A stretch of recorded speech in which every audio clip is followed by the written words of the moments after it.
Bienvenidos, estamos ya para la reflexión del Evangelio. Ahora estamos ya en el segundo domingo en tiempo ordinario, habiendo terminado ya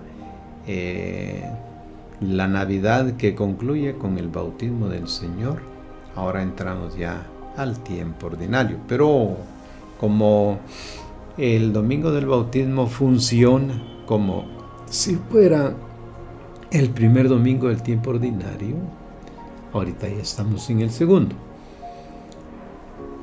¿Qué celebramos? Pues celebramos este encuentro de Jesucristo ya con las muchedumbres que van a oír su mensaje.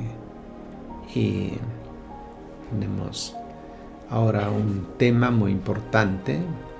Estamos con el Evangelio de Lucas durante todo el tiempo ordinario, pero el segundo domingo siempre es colocado el texto del evangelista Juan en el capítulo 2, versículos 1 al 12. Este texto es bien conocido, son las bodas de Caná en Galilea. En aquel tiempo se celebraba una boda en Caná de Galilea.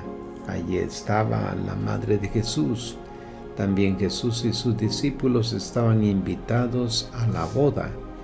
Se acabó el vino y la madre de Jesús le dice: «¿No tienen vino?». Jesús le responde: «¿Qué quieres de mí, mujer? Aún no ha llegado mi hora». La madre dice a los que servían: «Hagan lo que él les diga». Había ahí 6 tinajas de piedra destinadas pues a los ritos de purificación de los judíos, con una capacidad de 70 a 100 litros cada una. Jesús les dice: «Llenen de agua las tinajas». Las llenaron hasta el borde. Les dice: «Ahora saquen un poco y llévenle al encargado del banquete para que lo pruebe». Se lo llevaron. Cuando el encargado del banquete probó el agua convertida en vino, sin saber de dónde procedía, aunque los servidores que habían sacado el agua lo sabían, se dirige al novio y le dice: «Todo el mundo sirve primero el vino mejor, y cuando los convidados están algo bebidos, saca el peor. Tú en cambio has guardado hasta ahora el vino mejor». En Caná de Galilea hizo Jesús pues esta primera señal, manifestó su gloria y creyeron en él los discípulos. Después bajó a Cafarnaúm con su madre, sus hermanos y sus discípulos, y se detuvo allí varios días. Comentemos un poco el Evangelio.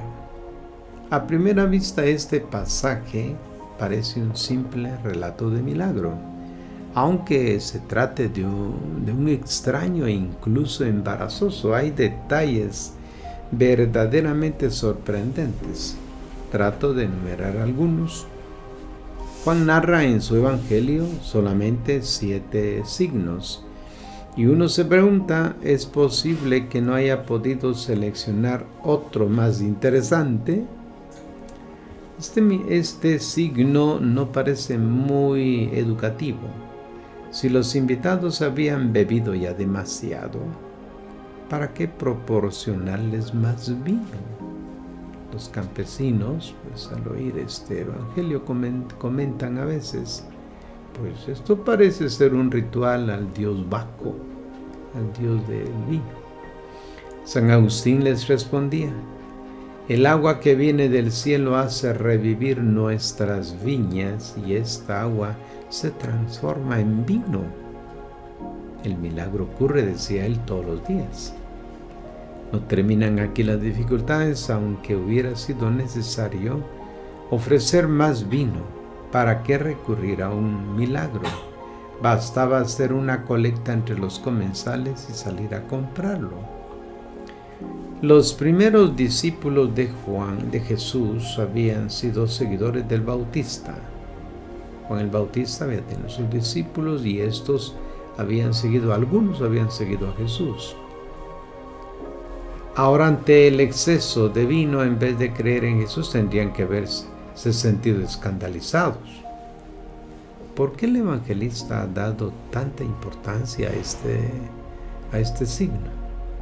Nos hace saber que ha sido el primero de los signos realizados por Jesús, ante el cual los discípulos han creído y dado su adhesión al Maestro.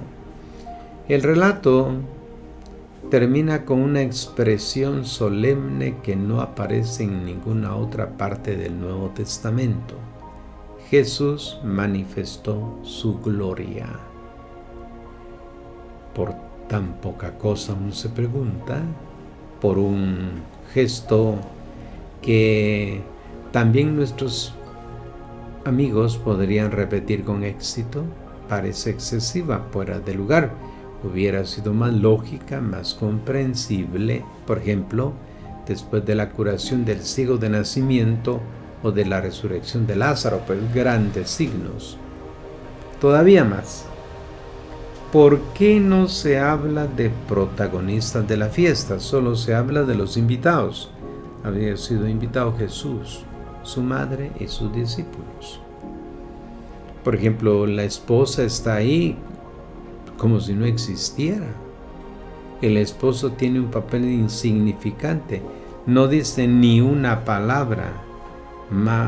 Más importante que los esposos son el encargado del banquete, los siervos, todos estos, incluso las tinajas, ¿verdad? Son más importantes, que son descritas minuciosamente. Uno se pregunta, ¿qué hacen tantas tinajas de piedra en una casa particular solamente para las purificaciones? No pueden tener un significado simbólico importante porque materialmente son perfectamente inútiles. El agua podía ser llevada directamente a la mesa sin tener que llenar previamente las tinajas, doble trabajo pues para los pobres siervos. No se entiende tampoco por qué se habla de la madre de Jesús sin citarla por su nombre, exactamente como ocurre al pie de la cruz, que también se habla de la mujer. Si contáramos solo con el Evangelio de Juan, no sabríamos cómo se llamaría María. Hay una insinuación misteriosa a la hora de Jesús, una hora dramática que se acerca cada vez más y de la que hablará más adelante el Evangelio de Juan. Y la pregunta es, ¿de qué hora se trata?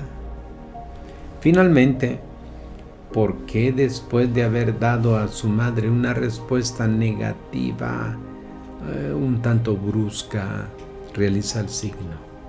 Demasiadas dificultades para considerar este relato pues como hecho de crónica.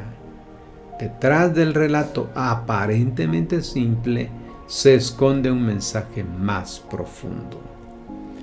El Evangelio según San Juan es como un inmenso océano que puede ser contemplado en su superficie o bien explorado en su profundidad. Desde la orilla nos fascina el encresparse de las olas, el despliegue de las velas, los reflejos de las luces e incluso los colores.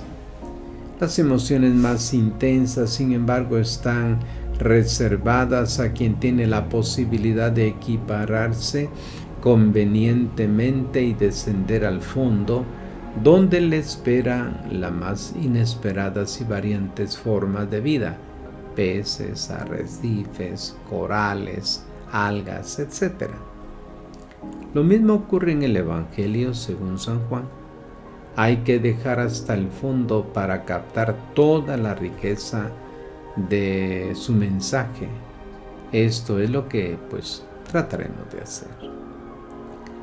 En una aldea se celebraba una fiesta de bodas. Han llegado los invitados a pasar pues sus días felices. Pero qué desilusión.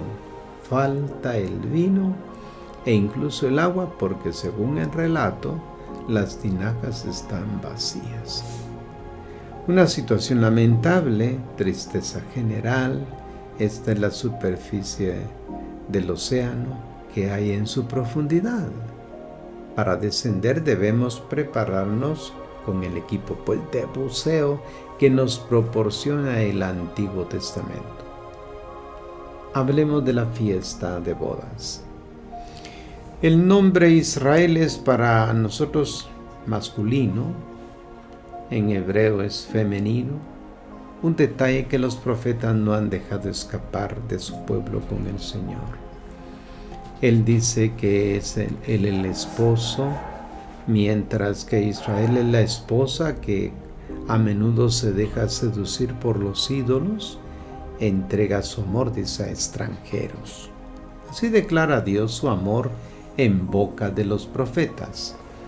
La alegría que encuentra el esposo con su esposa la encontrará tu Dios contigo. Voy a seducirla, la llevaré al desierto y le hablaré al corazón. Allí me responderá como en su juventud, como cuando salió de Egipto. Aquel día le llamarás esposo mío, ya no le llamarás ídolo mío. Son imágenes deliciosas que comunican alegría, esperanza, ganas de responder con el mismo amor y fidelidad a este Dios que también promete: como a esposa de juventud te recogeré, aunque te retiren los montes y vacilen las colinas, no te retiraré mi lealtad ni mi alianza. De paz vacilará, dice el Señor que te quiere. Isaías 54:5. En tiempos de Jesús, sin embargo, Israel había retomado la actitud de la esclava, no de la esposa. Veremos más adelante lo que había sucedido. Intentemos ahora descubrir el significado de las imágenes presentes en el relato de la boda. El vino. En la Biblia se condena al borracho, al que vive para el vino. Proverbios 23:30. Pero el vino es también la imagen de la felicidad del amor. Eclesiástico 10:19. El vino alegra el corazón. Eclesiástico 40:20. Una fiesta sin vino se convierte en un funeral. Sin canciones y sin bailes no hay alegría. Solo caras largas, gente insatisfecha y nerviosa. ¿Qué vida es esa cuando le falta el vino? Se pregunta el autor del Eclesiástico 31:27. El vino le alegra el corazón al hombre, exclama el salmista, Salmo 104:15. Desfallece el vino nuevo, languidece la vid, gime en los corazones. Hay lamentos en las calles porque no hay vino, afirma Isaías 24:7. En tiempos de Jesús, Israel esperaba el reino de Dios, un reino descrito por los profetas como un festín de manjares suculentos, de vinos añejados, manjares deliciosos, vinos deliciosos. Isaías 25:6. Este reino, sin embargo, parece estar todavía muy lejos, y el pueblo está triste, como quien celebra una fiesta de bodas sin vino. ¿Cómo se ha llegado a esta situación? La razón es simple: sus relaciones con el Señor no son ya como habían predicho los profetas, como las de una esposa feliz de gozar de la ternura y caricia del esposo. Son, por el contrario, las de la esclava forzada a obedecer las órdenes del dueño. La religión enseñada por los rabinos es la religión de los méritos. Los ganan y por tanto son amados por Dios, quienes son fieles a sus leyes. Para ayudar a observarla, los guías espirituales de Israel dan toda clase de instrucciones, especifican, puntualizan, definen, distinguen hasta reducir la palabra a un código de normas, una maraña incomprensible de minúsculas reglas imposibles de observar. con las transgresiones son inevitables, produciendo una constante sensación de impureza y culpabilidad. Surgieron los ritos de purificación, los baños rituales, para los que había que tener siempre a disposición el agua conveniente, agua que no era fácil de obtener, pues no podía ser transportada en recipientes, es decir, no debía ser agua estancada, sino corriente que se hacía traer a través de canales hechos a propósito. Este es el significado, pues, de las 6 tinajas de piedra vacías. Esto representa en la religión de las purificaciones aquel conjunto de prácticas y ritos capaces de comunicar serenidad, alegría y paz. No es esta clase de agua, sino la que ordena traer el Señor, su agua, la que se convertirán en el mejor vino.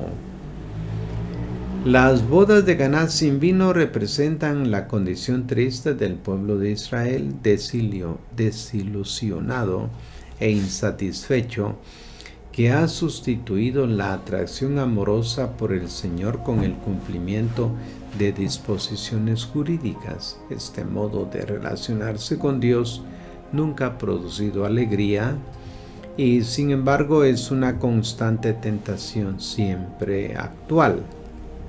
Ahora bien, la madre de Jesús, pues María, pero puede indicar también la comunidad espiritual. Luego está el encargado del banquete. Juan coloca este signo pues al comienzo del Evangelio porque es una síntesis de todo lo que Jesús hará a continuación. Él es el esposo que celebrará sus bodas con la comunidad. No ha llegado aún su hora, porque está al comienzo de su vida pública. La fiesta solo ha comenzado, pero se encamina a su culminación cuando llegue su hora, cuando en el Calvario Jesús manifieste todo su amor, dando la vida por su esposa, cuando de su costado abierto brote sangre y agua, como está en Juan 19:34, en Caná Jesús realiza solo un signo de lo que hará en la hora en que pase de este mundo al Padre. Donará realmente el agua que brota para la vida eterna. Contemplemos pues este misterio volviendo a leer el Evangelio, haciendo nuestra reflexión y convirtiéndola en oración. Celebremos pues ya nuestro segundo domingo de tiempo ordinario. Gracias por su atención.